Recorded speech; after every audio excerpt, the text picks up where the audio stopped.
daleen ak jàmm seen émission Agora donc Agora buñ ko déggee mooy penc mi alors buñ ne penc mi mooy fu ñuy waxtaanee lépp donc ku ne lépp di nga wax politique léeg-léeg nga wax actualité des fois nga wax ci culture waaye tey dañu bëgg waxtaanee sujet bu nga xamante ne dafa xaw a sensible mais am solo torop muy lu jëm si wàllu illettrisme ak alphabétisme au Sénégal. Alors quand on parle de ça donc mën nañ ko waxee ci olof maanaam ñàkkum jàng wala jàng bu nga xamante ne yeggul. Donc pour en parler j'ai vraiment le plaisir de partager podcast bi ak sama binôme sama xarit Astou nuyu naa la. Ibrahima maa ngi lay fay maa ngi lay remercier et puis maa ngi nuyu aussi sunu auditeurs yi dalal leen ak jàmm. Ouais, dal leen ak jàmm comme on dit. Alors Astou on va pas perdre trop de temps dañuy jéem a xool d'abord jéem a définir wala jéem a fexe nu ñuy comprendre illettrisme. Donc est-ce que mën nga ñëw ak ñun sur une sorte de définition de l'illettrisme? Alors illettrisme mooy maanaam njàng boo xamante ni yeggul daal mooy koo xamante ni dafa dem l'école dafa dem jàngi waaye maanaam lecture écriture ak ay notion au calcul matul daal donc mën nañu wax ni daal que mokkul mais c'est pas que dafa amoon ay résultats yu bonoon c'est que vraiment mënul lire mënul bind te mënul def ay calcul yu simple aussi loolu mooy illettrisme dafa wute ak analphabétisme boo xamante ni mooy ku mësul jàng. D'accord donc pour résumer illettrisme moom mooy ku nga xamante ne jàng na waaye jàngam taxu kaa sori analphabétisme mooy koo xamante ne moom musul jàng c'est ça. waaw loolu la. D'accord léegi dañuy jéem a waxtaan ci lu waral loolu noonu yow selon toi yan ñooy principales causes yu mën a indi illettrisme Sénégal. Cause illettrisme Sénégal man jàpp naa am na plusieurs causes bi ci njëkk mooy cause historique xam nga suñu système scolaire dañu ko hérité sous système colonial bi maanaam système tubaab bi xam nga balaa ñun suñu lépp daal dañu ko tënk sur le modèle colonial boo xamante ni au commencement dafa ciblé woon rek benn minorité de personnes dañoo bëggoon daal am benn genre élite donc le système scolaire c'était pas prévu pour tout le monde léegi nag am na aussi ay raisons économiques et sociales pauvreté xam nga koo xamante ni daal dafa war a daw pour lekk wala pour faj école du nekk priorité ci moom daal et puis aussi loo xamante ni aussi FMI daf ko indi woon ci réew mi mooy les plans d'ajustement structurel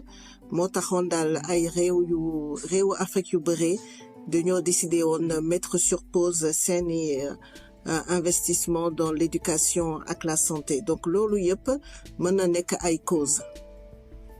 D'accord alors donc suñu xawee taxaw tuuti ci causes yi pour résumer donc mën nañ ne pauvreté même si elle n'est pas la principale cause waaye am na ci cër bu bëri. Parce que lu nga lim nii parce que bu ñu xoolee benn buñ ne nit ki day xëy di ut lu mu dem lekki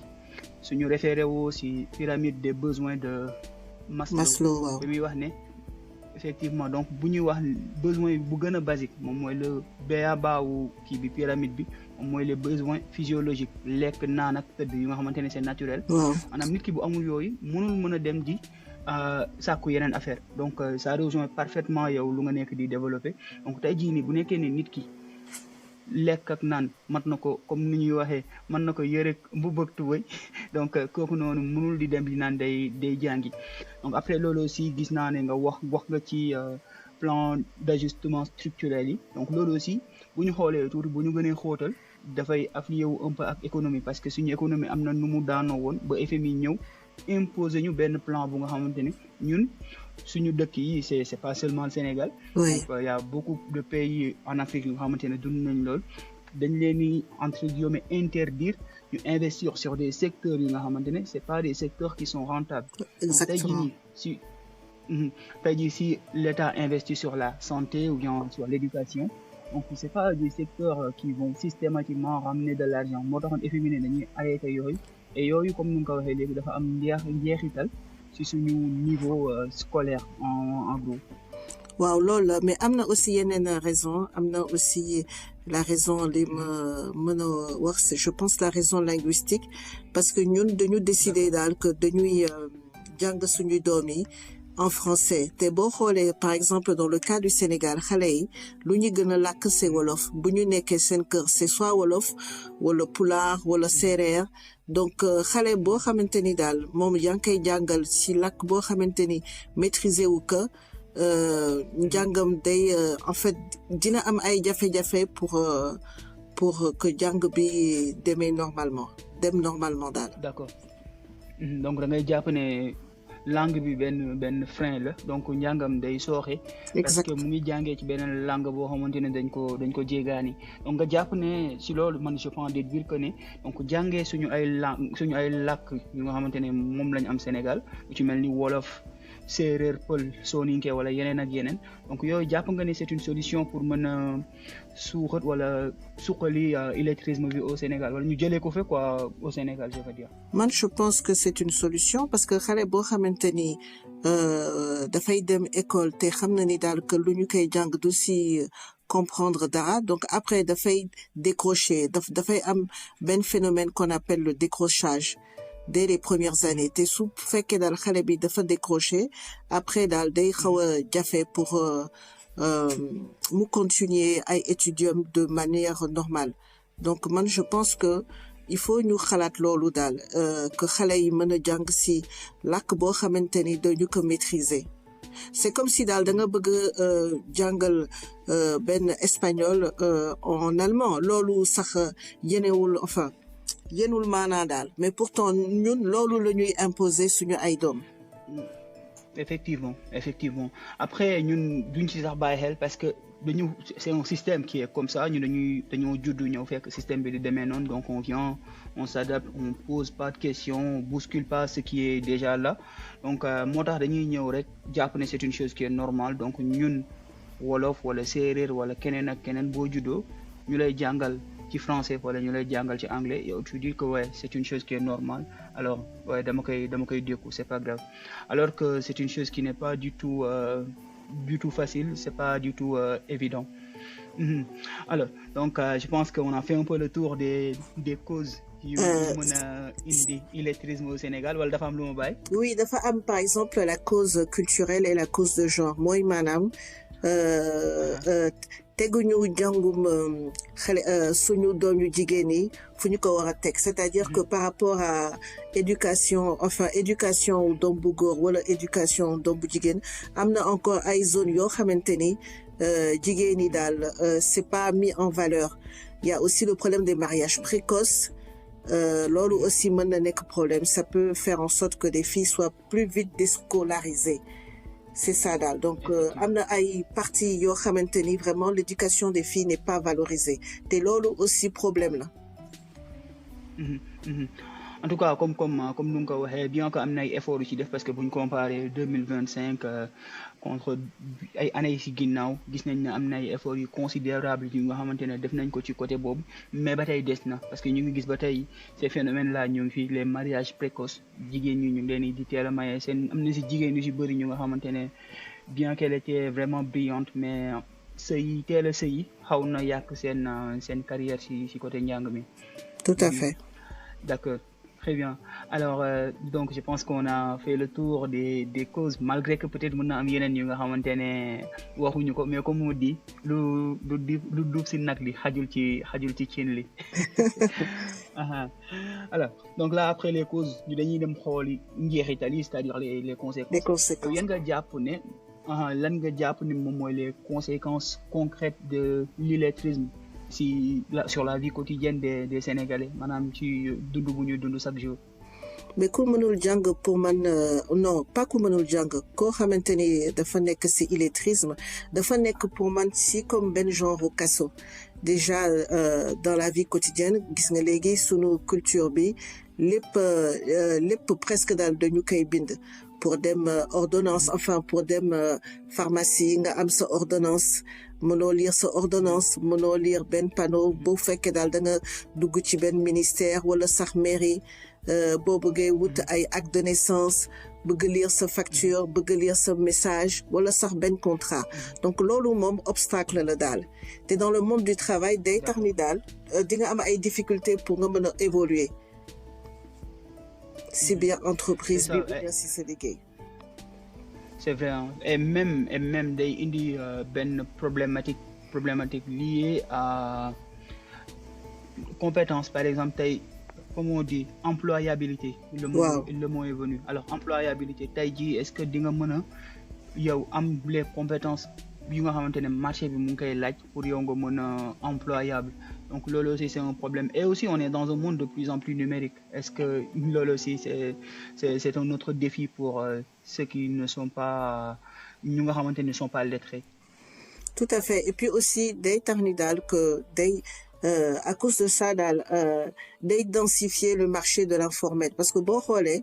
ñi jàngul pour la plupart dañuy dem soit nekk ambulant bon même si daal am na ay diplômés yoo xamante ni ils sont dans des emplois on va dire sous-qualifiés mais à cause de ça daal doo mën a am benn genre qualification avoir accès ay emplois yu gën a qualifiés daal c'est ça. C'est vrai. Sur le monde du travail. Pardon. Sur le monde du travail. C'est vrai. Alors duñu yam kase ci monde du travail bi parce que ici aussi mën nañ am aussi côté tout ce qui est participation citoyenne par exemple tout ce qui est vote wala accès à l'information donc sànq xaw nga ko brosser tuuti mais est-ce que mën nga ci ñëw un peu en détail. Par exemple, par rapport à sa citoyenneté, par rapport à l'accès à la citoyenneté, doo mën a lire par exemple un bulletin de vote. Jour où vote bu jotee mën nga jaawale peut-être ay bulletin de vote bon je sais que léegi daal am na il y a les photos des candidats mais doo mën a comprendre benn texte de loi doo mën a comprendre ay informations officielles daal. Donc loolu moom c'est un problème parce que aussi day tax ni daal que aussi di nga mën a nekk je pense plus manipulable par rapport à yenn discours simplistes yi aussi. C'est vrai c'est vrai et bon pour peut-être la dernière question bu nga xamante ne moom la ñuy wax ci njeexitalu illettrisme est-ce que yow jàpp nga ni illettrisme day xóotal maanaam day accentuer les inégalités sociales. Oui waaw. Puisque boo amee un problème d'illettrisme doo mën a am accès si yenn métiers yi résultat des courses di nga mën a rek nekk soit nga jaay sa je sais pas nga nekk ambulant nga jaay sa gerte caaf après waxuma ni daal que ñu mënul bind ak lire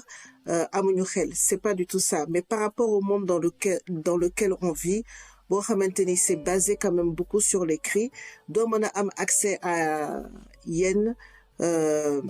employés yenn liggéey donc forcément di nga dugg ci les métiers de l'informel ci métiers à faible revenu donc forcément doo mën a prétendre à des métiers beaucoup plus qualifiés. Effectivement et nu nga def sax noonu la vous avez bien fait de leeral parce que illettrisme ça n'a rien à voir ak intelligence bien que ñu ci bëri da ngay gis ne dañuy intelligent dañuy gaaw a mën yenn affaires yi mais dañuy am benn frein day am benn plafond bu nga xamante ne ñoom foofu mooy nekk seen paroxysme foofu la ñuy mën a yem malgré que peut-être bu fekkee en termes de compétence wala en termes d'intelligence mën nañ tolloo ak keneen ki mais kooku noonu day am benn avantage yu peut-être mën a lire wala mën a bind ba raw leen ba am un poste bu nga xamante ne ñoom bien qu'ils sont plus intelligents wala am benn intelligence bu égale à l'autre mais keneen ki moom moo koy emporter sur eux du fait que ñoom jànguñu wala seen jàng soriwul. Alors donc on a parlé de ça et yan solution nga jàpp ne tey jii nii war nañ ko mën a teg pour remédier à ce fléau là. Man je pense comme je crois que dafa amoon benn bis je crois le premier ministre Sonko dafa demoon ci benn teewaay je crois que c'était pour le concours général te am fa benn xale boo xamante ni daf ko wax monsieur le premier ministre l'éducation n'est pas une dépense c'est un investissement il faut d'abord que loolu daal leer ci sunu autorités yi man je pense que c'est un domaine très important pour eux il faut daal ñu renforcer l'éducation il faut ñu jox les moyens à ce secteur-là et puis aussi ñu soutenir ay programmes d'alphabétisation des adultes il faut ñu xalaat est-ce que on ne doit pas penser à apprendre aux enfants dans la langue locale pour éviter le décrochage donc loolu yëpp daal il faut daal que l'État mette ça en place mais aussi que citoyens si seen bopp ñu mën a am ay actions comme par exemple l'alphabétisation des adultes ça man pour moi c'est très important c'est pas parce que da nga am 30 ans 40 ans 50 ans que mënatoo jàng bind lire ak calcul je pense que ça doit être une priorité nationale et puis aussi rendre l'éducation accessible ça même pour moi c'est important et pourquoi pas le faire dans la langue nationale par exemple. D'accord. Ah bon, en tout cas, ouais, pourquoi pas. En tout cas, j'ai vu que état bi am na yenn effort yu mu commencé def ci côté boobu parce que ñu ngi naan dañuy inclure certaines langues nationales ci éducation bi donc et aussi il y a aussi l'apprentissage de l'anglais pour mën a gën a comme on disait avoir des racines et des ailes donc gën a dëgëral lu ñu am xale yi pour les choses yi nga xamante ne dañ ko war a comprendre depuis le début yu jéem a xool na lañ leen koy jàngalee seen langue nationale mais aussi bañ a bàyyi tamit les langues internationales en l'occurrence français ak anglais donc côté boobu noonu gis naa ne aussi gouvernement mu ngi ciy jéem a def ay effort di leen gën a inciter pour ñu yokk effort yi côté boobu et yow aussi sànq yaa ngi doon wax aussi l'alphabétisation des adultes c'est une chose qui est vraiment intéressante loolu lu am solo la gis nañ ne y avait de temps en temps des ONG yi ci doon nekk di ci liggéey di jéem a jàngal mag yi jàpp naa ne jéem a indiwaat ces genres d'initiative yooyu noonu mën na gën a yombal mbir mi alors par rapport aux solutions est-ce qu'on a déjà fait le tour ou bien dafa am bu ñu bàyyi man je pense que par exemple dañoo war a aussi considérer que l'illettrisme daal c'est une véritable injustice et peut-être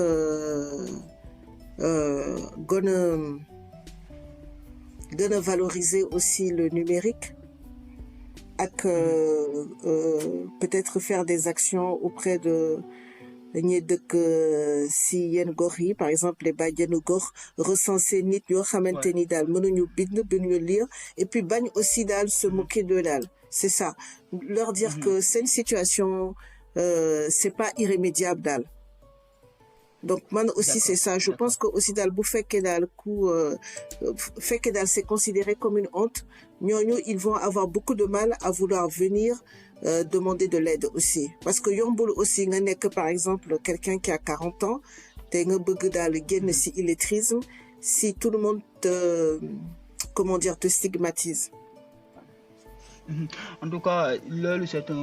un vrai défi au Sénégal parce que Sénégal dafa nekk dëkk bu nga xamante ne dafa naqaree jàng langue parce que déjà ce qu'on ne comprend pas moom mooy langue yooyu noonu nekkul lu ñu namp donc forcément on n'est pas obligé de les parler donc dañuy góorgóorlu en plus on fait des choses qui sont vraiment extraordinaires ñun da ngay gis benn wolof wala ku nga xamante ne yaa séeréer la namp ak pël wala mu namp pël ak pël mais quand il parle anglais ou bien quand il parle français yow t'as l'impression que ne kii nii moom Angleterre la juddoo wala quelque chose comme ça en fait dañuy tàmm di gis ces exceptions là ba dañuy dem ba foog ne c'est ça la règle donc encore une fois comme nu nga ko souligné lu am solo la di may nit ñi le temps ñu mën a jàng bañ a mokewu si ñoom may leen le courage de vraiment apprendre parce que yombul nga nekk mag di wax ñu lay naan lii lëbi nu nga ko waxee di noonu wala laa bi on doit se mettre dans la tête que dañoo nekk en situation d'apprentissage et ouais ñu jàppalante suñu biir bokku si nekk mën a jàng sans problème. Oui. Alors Astou je pense qu'on a fait le tour on a parlé des causes des conséquences aussi on a donné quelques pistes pour des solutions donc je pense que c'est tout pour moi par rapport aux questions. Dama lay bàyyi nga wax le mot de la fin. En tout cas, pour moi, c'était un plaisir de t'écouter. Alors, man, je pense que le mot de la fin, vraiment, c'est de dire que lutter contre l'illettrisme, c'est manam dal offrir à chacun possibilité pour mu jàng, mu comprendre te mu agir aussi sur son présent et sur son avenir. Pour man dal, c'est un droit. C'est un droit te l'État ak association yi ou bien mairie yi, par exemple, doivent tout faire dal pour non seulement faciliter l'accès à l'éducation, quel que soit l'âge aussi dal. Man, je pense que c'est quelque chose qui doit être un droit. Effectivement. Bon, en tout cas, chers auditeurs, d'abord, merci à Astou pour cet échange instructif. Alors, on retient que l'illettrisme n'est pas seulement une question d'éducation, mais aussi de justice sociale et d'égalité des chances. Alors, merci à vous, chers auditeurs. Ñu ngi leen di jaajëfal bu baax a baax si déglu ba ngeen ñuy déglu fii si Agora. Alors, bu leen hésiter benn yoon pour partager seen réaction sur nos différents réseaux. Aussi, abonnez-vous. Ba pare, ouais, comme je l'ai dit, aimez aussi vidéo bi daf ñuy jàppale vraiment si. Tout à fait. Dee leen partager, liker, waxtaan si ak seeni xarit ak les gens de votre entourage. C'est très important. Thème bu am solo la parce que sans une population éduquée, une jeunesse éduquée, duñu dem fenn. Te nag il faut que l'Afrique se lève.